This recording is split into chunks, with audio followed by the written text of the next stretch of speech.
C'est avec contre-cœur que l'on quitte l'archipel de la Maddalena, où l'on vient de passer 2 journées splendides. L'archipel de la Maddalena est le premier parc national créé en Sardaigne et l'un des plus préservés. Il est composé de 7 îles et d'une 60aine d'îlots rocheux. C'est un paradis qui est aussi un mouillage extraordinaire puisqu'il est protégé de tous les vents. Ça y est, on s'est mis sous voile. Génois seul parce qu'on est vraiment vent arrière, tranquille. Et puis après on va aller vers bâbord. Et donc vers bâbord on va rejoindre un peu on va aller voir la plage rose. On disait, c'est fou le calme ce matin, juste avec le Génois. C'est incroyable.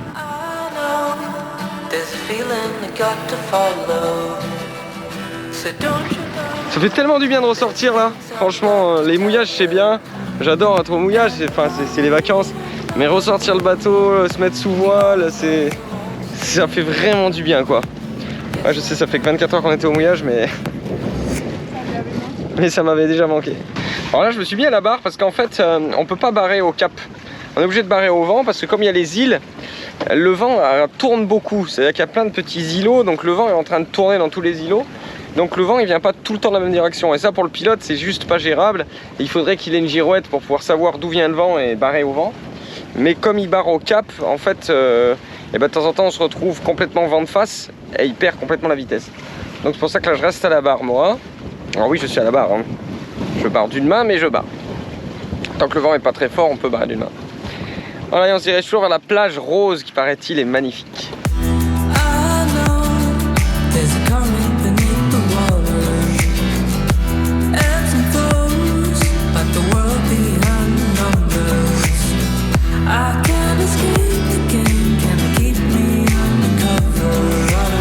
Allez les gars, il va falloir faire un petit changement de virement de bord. Donc Ed, tu vas te mettre à cette petite écoute de Génois. Et Maxou, tu vas devoir défaire de ce côté-là. Mais pas tout de suite. Allez, pareil à virer. Yes. Maxou, tu te prépares. Je vais te dire. Pas encore. Allez Maxou, maintenant. Lâche tout. Lâche les 3 nœuds. Et clip, vas-y. Allez, clip, vas-y. Rattrape. Vas-y. Parfait, mets au taquet. Laisse tes mains bien loin. Vas-y, laisse tes mains bien loin, tu sais. Voilà, 1 tour, 2 tours dans le tailing, parfait. Voilà. Ça, c'est de l'équipage. Tac, qu'est-ce qui se passe? Là, je viens de remettre le moteur. On arrive à 3 minutes de la plage rose. Il y a beaucoup de bateaux. Et puis le vent vient de la plage rose. Donc on était obligé de toute façon de remettre le moteur. Mais même question sécurité, de temps en temps, quand vous avez beaucoup de trafic, c'est bien de mettre le moteur parce que ça vous permet vraiment de contrôler comme vous voulez. Et voilà la fameuse plage rose. Vous voyez là dans son entièreté. Très très belle. On est reparti de la plage rose. C'est vrai qu'elle est, je sais pas sur les images si on verra, mais la plage est très rose. Et c'est bien qu'elle soit interdite aux bateaux et aux baigneurs, comme ça la préserve. Parce que pour la petite histoire, la plage rose avait perdu sa couleur à cause justement de tous les bateaux, de tous les gens qui allaient dessus. Elle redevenait en fait d'une couleur jaune comme une plage normale. C'est pour ça en fait qu'ils ont interdit à tout le monde d'y aller pour qu'elle garde cette particularité rose et la protéger. Et nous on est reparti à la voile. Là il y a bien du vent, il y a 14-15 nœuds de vent, on file à 6 nœuds. C'est vraiment très très cool. J'adore ce moment où on met les voiles. Ce moment de chaos où tout bouge et où se crée plein de bruit. Les drisses tapent sur le mât et créent un cliquetis métallique. Les winches grincent, le vent siffle dans les haubans. Et puis le bateau crée son vent, on coupe le moteur. Et là, tout ce bruit devient une jolie musique. On est au ciseau, mange les tucs. Je te demandais de plus. Mais ça va, il n'y a pas tant de monde que ça. Et là je me tourne là-bas. Si là-bas il y a du monde, c'est là-bas où on est censé aller. Ça y est, on vient d'arriver. L'île Spargi est la 3e plus grande île de l'archipel. Elle est bien sûr très belle avec ses eaux bleu turquoise, mais elle est aussi un refuge pour des espèces d'oiseaux rares qui y nichent. Et à l'ouest se trouve le rocher de Spargiotello. Il attire des plongeurs du monde entier pour la richesse de ses fonds marins et surtout pour voir une épave, un navire romain du 2e siècle avant Jésus-Christ. Alors là je viens de voir un truc que j'avais jamais vu de ma vie. Donc le bateau à moteur qui est derrière nous, il voulait se mettre juste à côté. Sauf qu'il n'y a clairement pas la place. Donc ce qu'ils font, c'est qu'ils ont posé l'ancre à côté de nous, l'ancre avant. Hein. Et là en fait avec son Zodiac, il a poussé l'arrière du bateau et il va mettre une ancre de l'autre côté. Ce qui fait que bon, le bateau va se retrouver un peu de travers à la houle, mais comme ça il est loin de nous, il arrive à prendre le mouillage qu'il veut. J'avais jamais vu ça. Bon, le mec est fort quand même, c'est fort.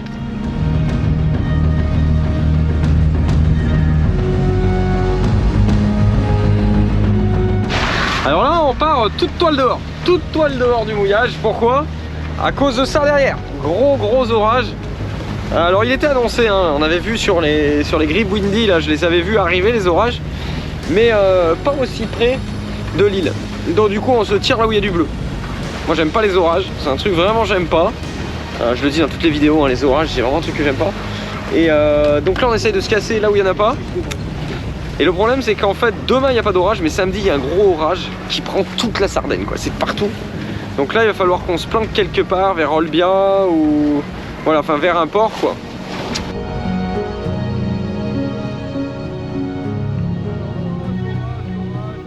Et ben l'orage essaye toujours de nous rattraper, j'ai l'impression d'être dans un jeu vidéo, vous savez, avec un truc là qui essaye de vous bouffer et vous devez courir et sauter des plateformes.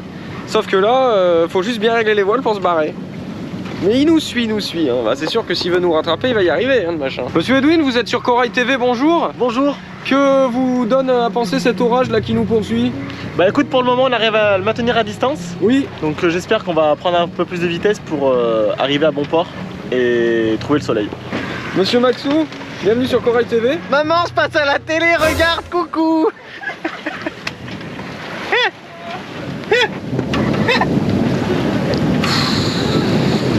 Qui l'a invité? Qui l'a invité? Ah, je crois que c'est toi, mec. Le pire, c'est qu'il est fier de sa blague, quoi.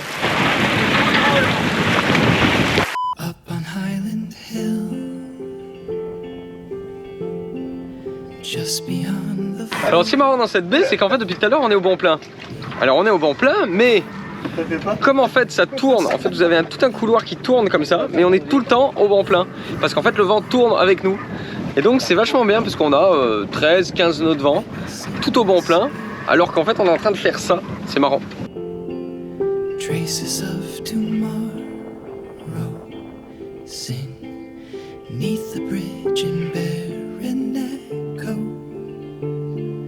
Et ben on est toujours en Nave, on passe à travers tout ce goulet là des îles Madeleine et l'orage est toujours derrière nous. Là il est plutôt à notre bâbord arrière.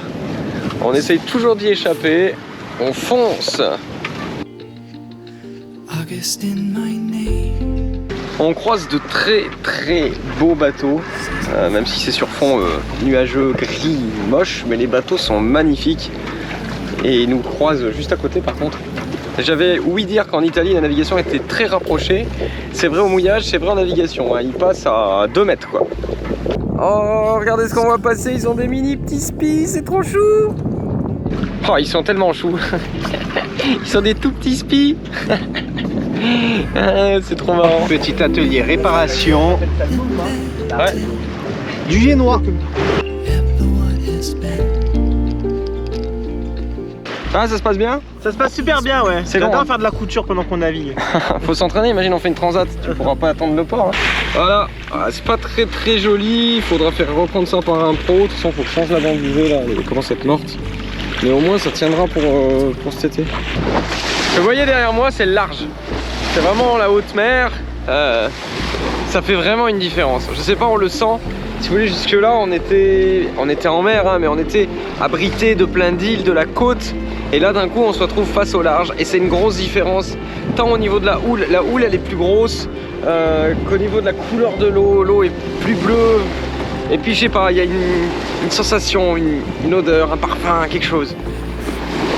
Je suis pas sûr que ce soit que dans ma tête, il y a quelque chose. Comme quand vous regardez une œuvre d'art et qu'il se passe quelque chose. Ben voilà. Oui, je fais le parallèle entre une œuvre d'art et là parce que vraiment je trouve que il y a quelque chose de très beau, d'artistique dans la nature. C'est incroyable.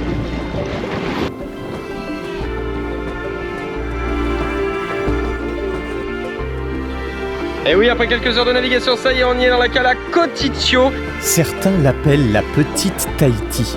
Je parle bien sûr de la Cala Coticchio. Des fois, les voyages nous emmènent vers des lieux que l'on n'avait pas prévus.